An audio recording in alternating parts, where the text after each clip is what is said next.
can be all sorts of things. But one of the things that we often forget is my love language, how I communicate to somebody else, may not be how they communicate to love. Yeah. So, like, I'm just going to automatically assume, say, I'm a gift giver, right? Okay, so I just want to be like, okay, so they're going to know that I love them because I'm giving them a gift. Right. But yet their love language might be acts of service or something else. So sometimes we have to think outside the box. Need a translator is what Yeah, you need. exactly. It's a translator. So what you're giving may not be received the same because that may not be their love language. That makes sense. So anyway, so we're going to talk about the love languages today. Okay. So tomorrow is Valentine's Day. All right. So there's different ways to express love for everybody that you're down to the wire. Okay. Just be aware. I was shopping yesterday. There's still plenty of stuff out there. I promise. Oh, yeah. So you got time. I'd suggest today because you never know what the shelves are going to be like tomorrow. But, anyway. Sure. All right. So Valentine's Day is not just about romance, but love. This includes self-love and non-romantic love. So back in 1992, this is where this came from. Gary Chapman, a couples counselor, published a book that detailed the 5 different love languages. So it dates back. This is where the start of the idea was in 1992 with his book about the love languages. Right. All right. So there was 5 different love languages. Words of affirmation. This could be telling your loved one or being told, I'm proud of you. You look beautiful today. Dinner was amazing. You are so strong. I admire you. So just affirming words of affirmation. The second one is acts of service. Examples may include doing household chores, bringing a special lunch to your loved one's school or work, doing tasks that will lessen your loved one's load. These are huge for somebody that's their communication. Right. Giving and receiving gifts, giving your loved one flowers and chocolate, getting your loved one a device, game, item that they may be thinking about getting or something of that nature, and maybe even just a single rose or go pick up a card that just says it all. I mean, it doesn't have to be a big, but that's kind of a big thing about gift giving is it's not always about the money. It's just about the thought. Right. When it comes to somebody that's their love language. Quality time. Intentional time spent with a loved one can be at home or at a special location. Could be as simple. It's about time Kyra showed up. I gotta call her out. She was like, do not do this to me. Nice of you to join us this morning. Yes. I think she's had a rough Monday. Yes. So quality time, again, intentional time could be as simple as a movie night with the kids or as extravagant as a fancy dinner or vacation, or even just, hey, let's go spend a couple hours just sitting and talking together today. Intentional time, quality time where you unplug, you spend time together. That can be with your kids. Like I've said, I mean, it's not all about romantic love. Okay. Right. Physical touch. This is the one that most of us are familiar with. This could be hugs, kisses, intimacy, cuddling, hand holding, back rub, foot rub, all those types of things. Oh, yeah. So, exciting things there. All right. So in 2022, so those were your original 5, right? In 2022, Trudy, an online personality quiz company, released a list of 7 new, and I put in quotes, love languages based on Chapman's original 5 languages. Okay. Right. So they are activity, valuing and participating in hobbies or interests that your loved one enjoys. This could look like watching your kid's favorite movie, going to support your partner's favorite sports game, participating in your partner's religious or cultural activities, even if they differ from your own, or simply learning more about the things that bring your loved one joy so that you can enjoy it with them. Okay? Appreciation, essentially words of affirmation. So, you're going to have some similarities here. But with an emphasis in voicing what you admire about your loved one. This could go further than saying you're so strong to say, I recognize the past few months have been difficult, but I am amazed at how you support our family. Okay. Your compassion and motivation helped us survive. So again, it's an appreciation, it's affirming, and then going a little bit of a step further. Emotional. Supporting your loved one through difficult emotions like anxiety, depression, trauma response, jealousy, anger. Creating a safe and accepting space where your loved one can express their emotions and actively being there to help them without gaslighting. We've heard that, right? We know what that is. Oh, Everybody knows what that is now. Or downplaying their experience. This could also look to couples or Blah, blah, blah, blah, blah, blah, blah.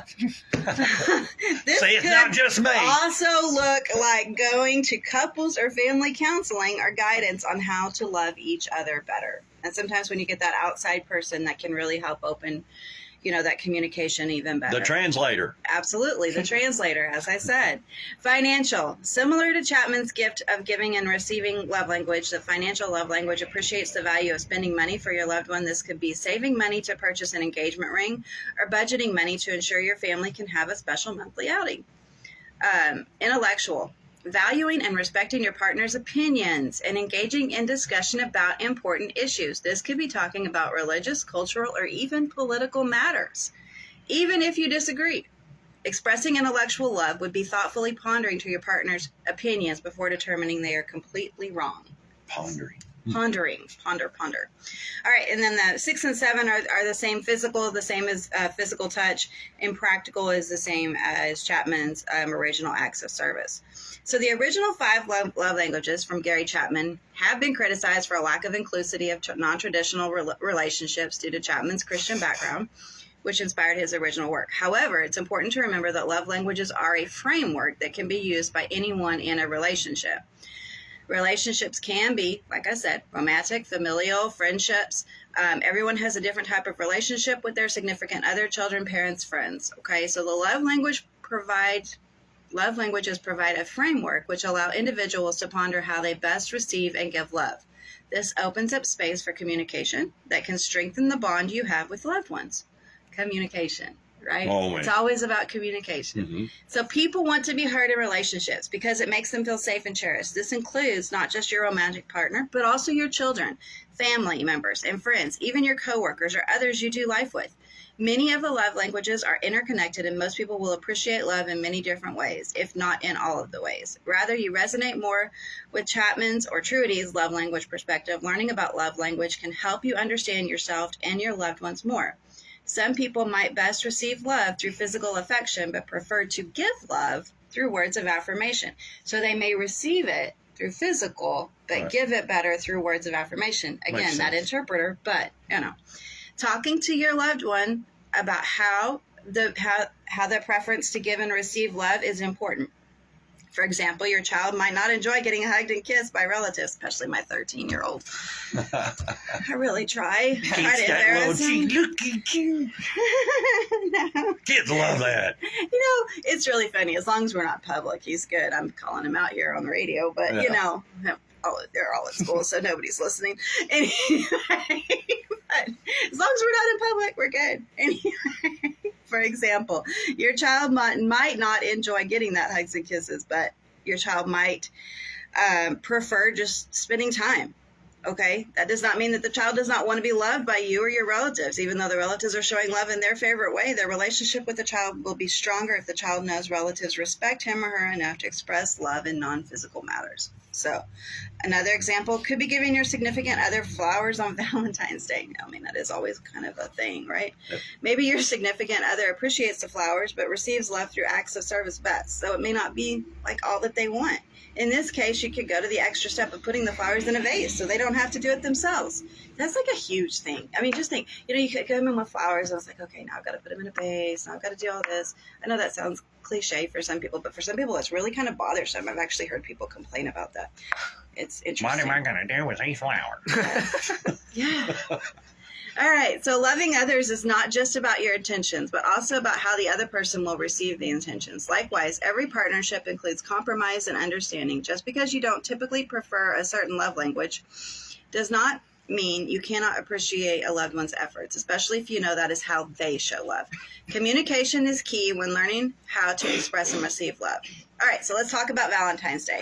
A fun way to be that is could be expressing love through several different love languages or opening space to try a love language you don't typically engage in. All right, maybe take a love language quiz. These are great. Get on the computer, find them. They're free. This is really great, especially if you're not really sure what your love language is or your partner's is. Y'all sit down, you do that together. You each do your own, and then talk about it. All right. Have your kids take love language tests. Have your family do that. Again, and then brainstorm ways each individual can be shown love tomorrow or throughout the next week. Even if you are single, planning a Galentine's or Palentine's date with friends or expressing self-love can be great ways to enjoy the holiday and appreciate non-romantic relationships. Self-love on Valentine's Day. Just because you do not have a love to partake in Valentine's activity with, this does not mean you can't show yourself some well-deserved love. Go buy yourself those chocolate-covered strawberries. Go indulge, okay? Go buy yourself that box of chocolates. Go do something for you. There is nothing wrong with being single, and even people with partners should create space for self-care. Ideas could include a full-body spa day at home, physical touch and quality time. There you go. Or journaling about self-gratitude, words of affirmation and appreciation and quality time, buying yourself a gift giving or financial, taking yourself out to dinner so you don't have to cook, acts of service and practical quality time and financial gift giving. That includes all of them. Oh my gosh. So think about that. For further guidance on your own love language, again, take the quizzes, find them online, fivelovelanguages.com or the 7 Love Styles test. There's also some resources out there regarding apology languages, appreciate languages. There you go. See, that's the one I'm more familiar with. Apology languages, anchor good at it. assessments, personality tests that can aid you in understanding yourself and your loved one better. Get to know your love language. Get to know your loved one's love language, okay? Because it's really important. If you're just don't feel like you're sinking, it's like, but I'm sitting there going home and doing the dishes every day, and I'm sitting there, I make sure that everything's done at the house, but that person needs physical touch. It's not going to connect. They need that interpreter. Yep. So, and they're sitting there trying to come up and pat you on the back or, kiss you, and you're just pulling away and you're wanting to go do the dishes. I'm telling y'all that this happens. It really does. It's really kind of funny when you sit back because they're trying to communicate their love, but they just don't know how. So just be aware that your love language may not be what your loved one's love language is. So get on the same page, figure out what each other's is so y'all can communicate love together in a great way. Once you understand, once you have that interpreter, things can always go a lot smoother in a relationship when you know that person loves you and how they're expressing it or Makes sense. how to express it to them. All right. So, guys, as always, we're here at Hope Counseling with offices in Comanche, Eastland, Dublin, and Hamilton, right? I got it? Okay. You have it, yes. All right. I'm just checking to see if Kyra was awake yet. So, anyway, so guys, please let us know if there's anything we could do. If you're struggling in your relationship and you do need that interpreter, we're always here for couples counseling, marriage counseling, anything of that nature. 325-356-1105. Again, Comanche, Eastland, Hamilton, and Dublin. Hope Counseling of Texas. All right. Cynthia and Kyra with Hope Counseling. Thanks for stopping by. All right. Next week, Kyra will be here by herself. All right. We'll see. And now it's time to do something. I'm like, Dad, don't cough.